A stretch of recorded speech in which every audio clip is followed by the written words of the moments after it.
আমার খবর। অন্নপূর্ণা ভান্ডার প্রকল্প ঘিরেও বাংলার রাজনীতিতে শুরু হয়েছে জোর তরজা।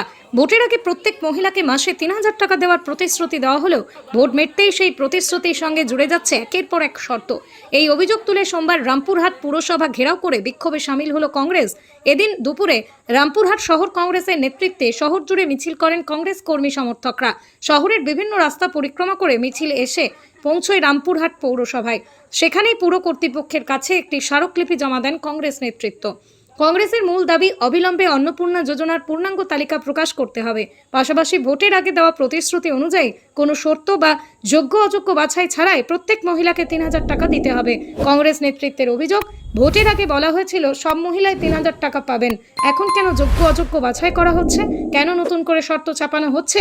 সাধারণ মহিলাদের সঙ্গে প্রতারণা করা হচ্ছে। তাদের আরও দাবি, প্রতিশ্রুতির নামে মানুষের ভোট নেওয়ার পর এখন প্রকল্পের সুবিধা পেতে নানা শর্ত আরোপ করা হলে সাধারণ মানুষের মধ্যে ক্ষোভ বাড়বে। দ্রুত প্রকল্পের তালিকা প্রকাশ করে সকলের কাছে বিষয়টি স্পষ্ট করার দাবিও জানান তারা। এদিনের এই কর্মসূচিতে উপস্থিত ছিলেন বীরভূম জেলা কংগ্রেসের নেতৃত্ব এবং রামপুরহাট শহর কংগ্রেসের নেতা কর্মীরা। ভোটের আগে ৩,০০০ টাকার প্রতিশ্রুতি আর ভোটের পর শর্তের তালিকা, এই অভিযোগকে সামনে রেখেই এবার রামপুরহাটে অন্নপূর্ণা ভান্ডার ইস্যুতে রাজনৈতিক চাপ বাড়ালো কংগ্রেস। আজকে আমাদের 7 দফা দাবি নিয়ে জাতীয় কংগ্রেসের পক্ষ থেকে রামপুরহাট পৌরসভায় একটি ডেপুটেশন। আমাদের মূল দাবি হচ্ছে অন্নপূর্ণা ভান্ডার। আমরা দেখুন কাউকে দোষারোপ করছি না বা কাউরি বিরুদ্ধে কথা বলছি না। আমরা সরকারের কাছে একটা প্রশ্ন রাখতে চাইছি যে আমরা টিভির পর্দায় দেখতে পাচ্ছি বিগত কয়েকদিন ধরে এই অন্নপূর্ণা ভান্ডার নিয়ে রাজ্যের বিভিন্ন এলাকায় মহিলারা আন্দোলন করছে, কোথাও পথ অবরোধ হচ্ছে, কোথাও রেল অবরোধ হচ্ছে। একটা বিশৃঙ্খলা এই রাজ্যে সৃষ্টি হয়েছে। সম্ভবত রাজ্যের মানুষের একটা প্রশ্ন উঠছে, যারা যোগ্য তারা পাক, এটা আমরা বিরোধীরাও চাই। কিন্তু আমরা দেখতে পাচ্ছি যারা যোগ্য তারা পাচ্ছে, কিন্তু যারা যোগ্য হওয়া সত্ত্বেও অনেক ক্যান্ডিডেট এখনো সেই ভাতা পাচ্ছে না।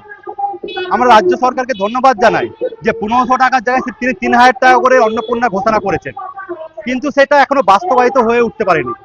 তাই আমরা চাইছি যে এই বিশৃঙ্খলাকে দূর করার জন্য একটা স্বচ্ছ লিস্ট প্রকাশ করা হোক, যে অন্নপূর্ণা লিস্টে যারা আবেদন করেছেন, যারা অন্নপূর্ণা ভান্ডার পাচ্ছেন, তাদের একটা নামের লিস্ট প্রকাশ হোক।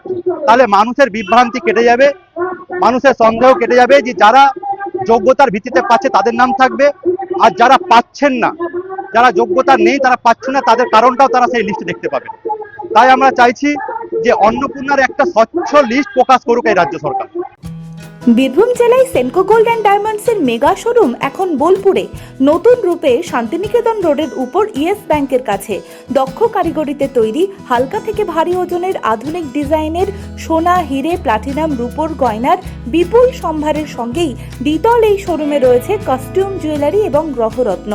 বিভিন্ন সময় আকর্ষণীয় নানান অফার তো আছেই।